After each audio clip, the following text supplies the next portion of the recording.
다중위기 공포라. 그래서 세계 경제에는 아직 최악이 오지 않았다.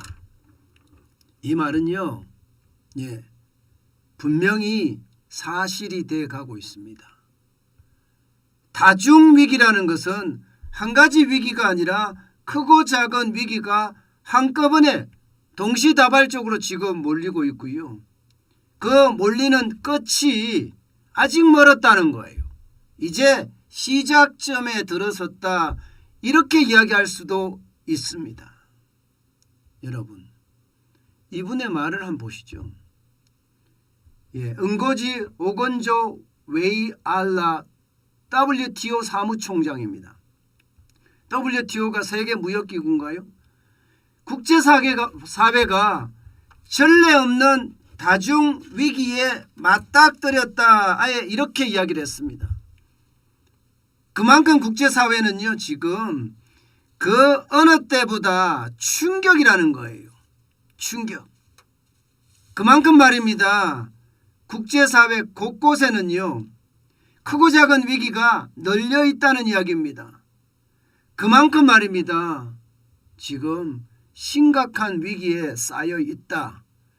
문제는 여기에서 끝나는 것이 아니라 앞으로 더 심화될 가능성이 크다 하는 게 지금 세계 무역기구의 분석입니다.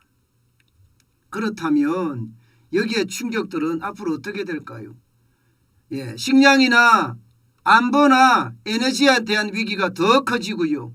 지금 라니냐 현상처럼 기후에 대한 위기가 점점 커지고 있습니다. 결국 이게 말입니다. 동시다발적으로 닥치는 그때가 세계 경제의 최악이라고 지금 보는 거죠. 지금은 다가오고 있고 이미 터지고 있는 것도 있지만 지금은 아직은 아니라는 겁니다. 왜냐하면요, 지금 그 시기가 더 당겨지는 것은 시간이 좀 필요하다는 겁니다. 그것이 미국의 소비자 물가가 어떻게 되느냐에 따라 달라진다는 이야기도 되는 거고요. 최악이 오지 않았다니까. 아직 2022년 5월에 미국의 소비자 물가가 8.6%까지 올라갔습니다. 이게 정점이냐 아니냐의 문제, 그리고 정점이 아닐 거라는 게 대부분의 이게 예측입니다. 사실 4월만 하더라도 8.3%로 떨어졌거든요. 3월이 8.5%였으니까요. 그러니까 정점을 지나서 이제 인플레이션이 잡힌다, 이렇게 얘기했지만 결국 뚜껑을 열어보니까 오히려 인플레이션은 더 강화되는, 그러면서 시장에는 최악의 어떤 위기가 고조되는 그런 상황을 맞고 말았습니다. 여러분, 1980년 2월에 보세요. 14.2%입니다. 이때가 아마 가장 많이 올라갔을 때일 겁니다. 그때하고 지금 현재 8.6%인데 이 8.6%가 적지 않다는 겁니다. 적지 않다. 그때 경제 규모와 지금의 경제 규모를 비교를 해보면 8.6%라는 숫자는 시장에 충격을 미치기에 충분하다, 이렇게 지금 분석하는 겁니다. 문제는 여기서 더 올라간다는 데 있습니다. 이게 가라앉으면 모르겠는데 더 올라간다는 데 있어요. 그러면 어떻게 될까요? 미국의 금리 인상은 더 심각하게 올릴 겁니다. 예측대로 하면 5월 달에 0.5%의 빅스텝을 했습니다. 6월 달에 지금 어떻게 할 것인가? 이번 주 목요일이죠. 15일이요. 15일 날 미국의 공개시장위원회가 금리를 0.5%만 올릴 것이냐, 아니면 진짜 충격적으로 0.75%를 올릴 것이냐, 자이언트 스텝 말입니다. 여기에 지금 시장은 그야말로 촉각이 곤두서고 있습니다. 어떻게 될지, 이게 만약에 0.75%를 인상하면 분명히 시장에 충격을 줄 텐데 그 충격을 감당할 수 있겠느냐 하는 이야기가 지금 계속 나오고 있지요.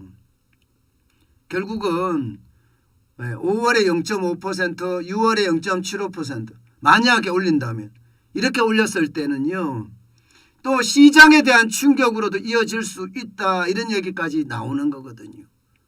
왜냐? 이게 금리가 계속 올라가잖아요. 결국은 경기 침체를 유발할 수밖에 없다는 겁니다. 실제로 말입니다. 파이낸셜 타임스에서는요. 경제학자 49명을 대상으로 설문조사를 했는데 무려 말입니다. 70%가 내년에 미국의 경제는 침체를 겪을 것이다. 이렇게 이야기했습니다. 또한 말입니다. CNBC 하면 미국의 경제 채널입니다. CNBC의 어떤 설문조사에서도 주요 기업의 재무 책임자를 대상으로 조사를 했습니다. 그랬더니 내년에 경기 침체는 피할 수 없다. 이렇게 이야기합니다. 결국 말입니다. 내년에 이게 금리를 올리면 올리는 대로 내년에 경기 침체를 피할 수가 없다. 이 말은 지금이 아니라 최악은요. 내년이 될 것이라는 이야기잖아요. 내년이 될 것이라는 이야기. 실제로도 말입니다. 올해도 최악인데 내년은 더 최악이 될 가능성이 크다고 이야기하니 이것은 어쩌면 우리 같은 신흥국에는 위기일 가능성이 굉장히 큽니다. 미국이 금리를 올리면 올리는 대로 우리 시장에서는요. 외국인들이 빠져나갈 수밖에 없습니다. 만약에 빠져나갔을 때 그 충격이 얼마나 클 건가 그것은 예상해 봐도 그냥 보입니다. 여러분 보시는 것처럼 미국은요. 6월에는 지금 0.5% 거의 올린다 이렇게 이야기하지만 0.75%를 올린다면 12월까지는 지금까지 나오는 어떤 평균을 보면 2.75%거든요. 2.75%. 물론 여기에는요. 경기 상황에 따라서 굉장히 달라질 거라고 이야기하지만 경기 상황에 따라서 3%나 3.5%까지 시장에서 예측하는 것도 있습니다. 3%에서 3.5%. 그렇지만 일반적으로 지금 예상하는 것은 2.75% 이상이거든요. 그러면 여러분 지금 그 미국의 금리 인상의 어떤 계속되는 금리 인상의 충격이 괜찮을까요? 저는 이게 괜찮지 않다고 봅니다. 금리 인상 자체는요. 한 번을 올리든 두 번을 올리든 시장에는 굉장한 충격을 줄 겁니다.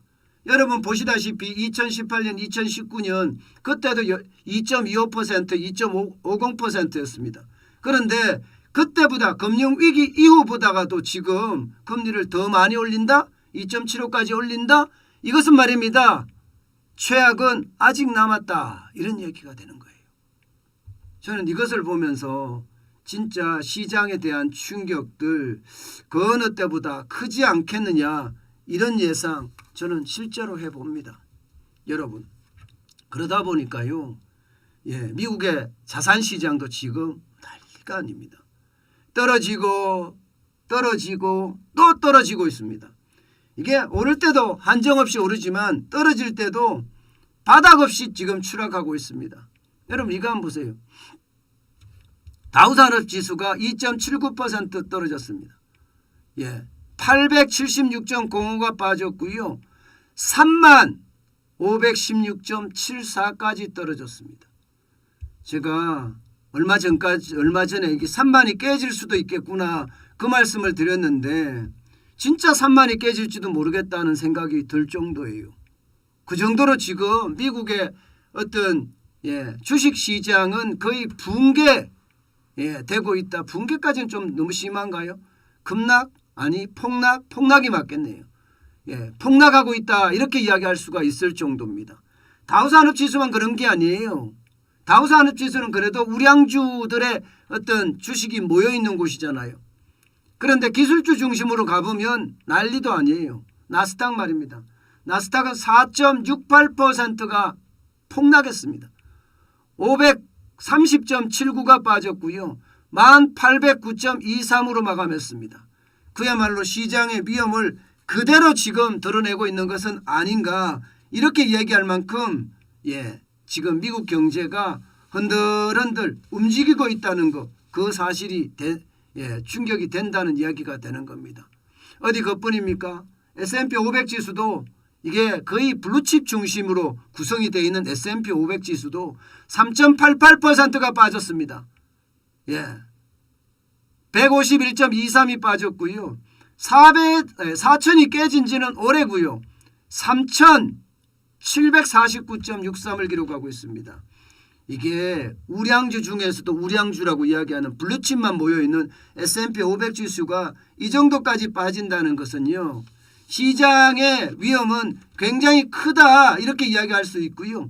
물가 상승률의 어떤 정점은 아직까지 아니라는 거예요. 우리가 여러분 이 최악을 보려고 하면요. 물가 상승률의 정점이 언제인지 이것을 우리가 예측할 수 있으면 참 좋습니다. 누구나 뭐 물가 상승률의 정점을 예측하려고 하겠죠. 그러나 참 쉽지 않습니다. 지난 3월에도 정점이 지났다 이렇게 이야기했는데 결론적으로는 5월에 8.6%가 올라가는 바람에 다 무너졌죠. 분명한 것은요, 여러분.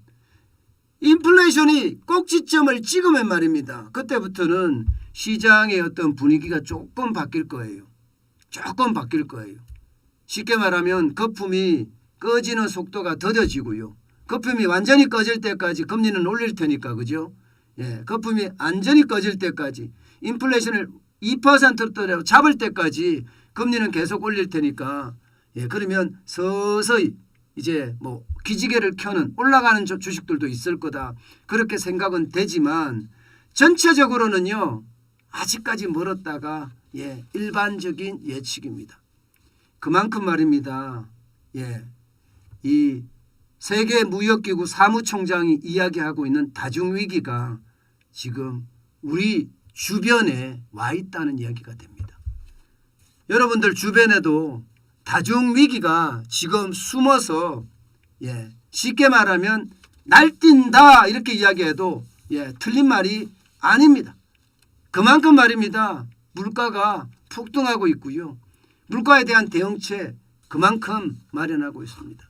문제는 여러분 이렇게 됐을 때 우리 시장은 어떻게 될 것인가잖아요. 우리 시장은 여러분 미국 시장보다가 더 어려워질 가능성이 큽니다. 제가 여러 번 말씀을 드리지만 미국은 원자재를 많이 갖고 있는 나라입니다. 때문에요. 우리보다가 물가에 대한 대응력이 훨씬 더 빠를 수밖에 없거든요. 그런데 우리는 거기에 대한 대응력 자체가 없을 수도 있습니다. 외생 변수이기 때문에 에너지원이든 광물 자원이든 곡물 자원이든 정부가 통제할 수 있는 변수가 아닙니다. 그렇기 때문에 미국보다가 더 어려워질 거다 예상이 되고요. 또한 말입니다. 인플레이션의 정점에 미국이 닥쳐서 경제가 조금 회복될 수 있다고 손치더라도 우리는 정점이 닫으려면 시간이 좀 더 걸릴 겁니다. 그만큼 말입니다. 세계 경제가 안정 추세에 들어서야지 우리 경제도 좋아지지 그렇지 않으면 우리 경제도 미국과 마찬가지로 다중위기에 휩싸여서요. 이제 그 다중위기가 폭발하는 그런 최악의 시점에 입구에 들어서 있다. 이런 생각을 할 수밖에 없는 겁니다. 저는 이런 위기에는요. 늘 말씀을 드리지만 현금을 쌓아가야 되는 것. 어떤 분들은요.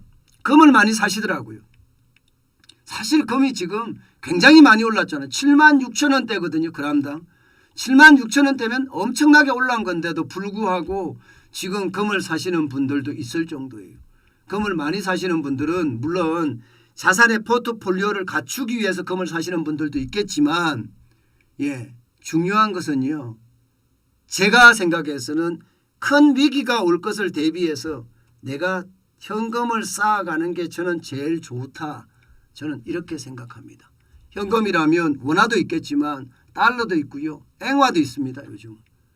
늘 그게 여러분 함께 보면서 좀 침착하고 차분한 어떤 의사결정이 필요할 때라고 느껴집니다.